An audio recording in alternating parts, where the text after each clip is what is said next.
শারীরিক মিলন শেষ করে উঠতে অনামিকা তার কাপড় ঠিক করছে।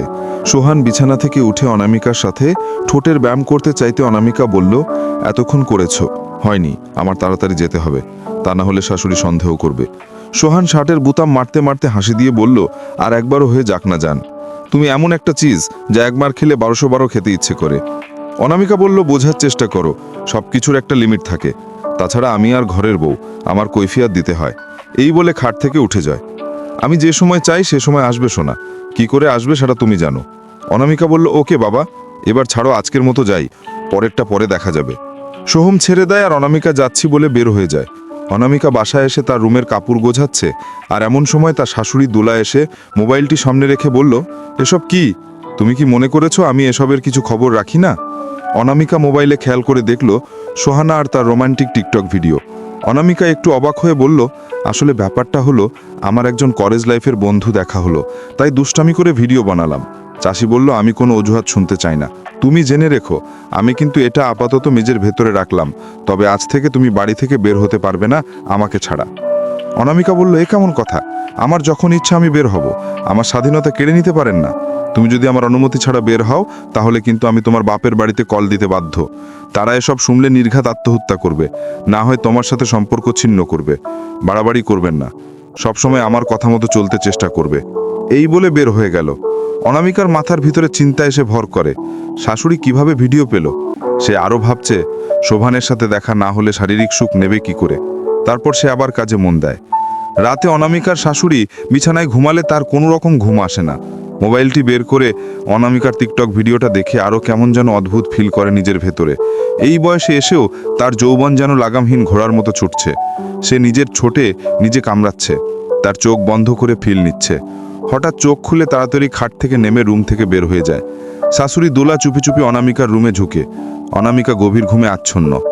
দোলা অনামিকার কাছে গিয়ে তার দিকে কামুক দৃষ্টিতে তাকিয়ে থাকে। নিঃশ্বাস পড়তে আর শ্বাস নিতে তার উপর দেখতে পেয়ে সে লাফ দিয়ে বসে অনামিকা কাছাকাছি বলল, মা আপনি এখানে কেন, আর আমার উপরে কি করছেন?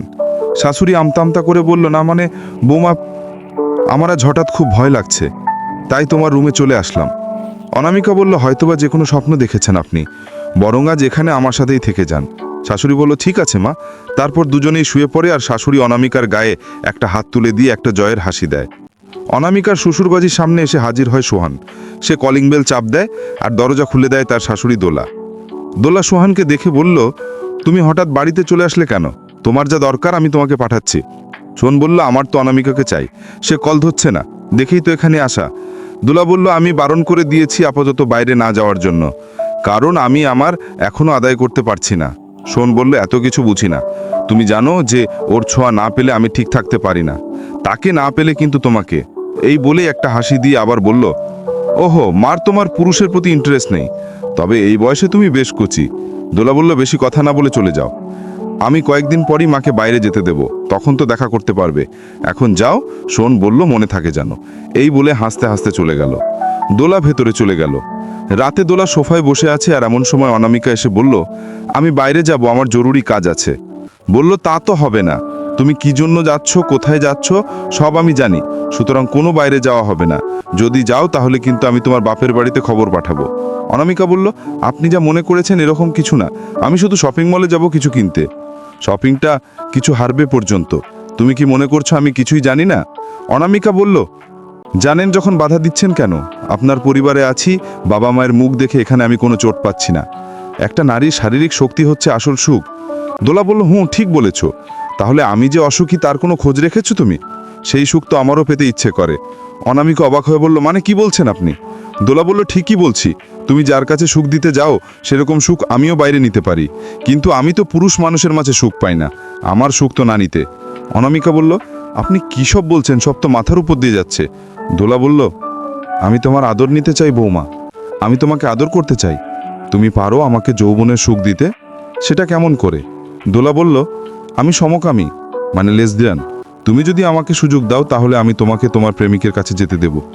অনামিকা বলল, জানি না কী সব বলছেন, তবে আমি যদি বাইরে যেতে পারি আপনার সব কথা শুনব। দোলা খুশি হয়ে অনামিকাকে ধরে, লক্ষ্মী বৌমা, এখন থেকে তুমি প্রতিদিন আমার সাথে ঘুমাবে আর আমাকে একটু সুখ দেবে। অনামিকার সোহান একই রুমে, একজন আরেকজনের পাশে। অনামিকার মাথা সোহানের কাঁধের উপর। সোহম বলল, আজ 24 ঘন্টা পর মনে হচ্ছে নিজের ভেতরে সুখ কাজ করছে, শান্তিতে কাজ করছে। অনেক ধন্যবাদ সোনা, এতটা মজা দেওয়ার জন্য। আজ কিন্তু তোমাকে সহজে যেতে দেব না। অনামিকা বলল, যেতে তো হবেই, তবে একটা কথা, আমাদের সব কিছু শাশুড়ি মা জানে কি করে? আমি কোথায় যাই কি করে তার ভেতরে তোমাকে চেনে? তুমি বলো। উনি তো আবার। সোহেন হাসি দিয়ে বলল, এটা কি জানা এতটা জরুরি? এখন তো সব ঠিকঠাক। তাহলে এসব জেনে সময় নষ্ট করছো কেন? সেসব না হয় পরে কোনোদিন জেনে নিও। এখন আসো আর একটু মজা করি।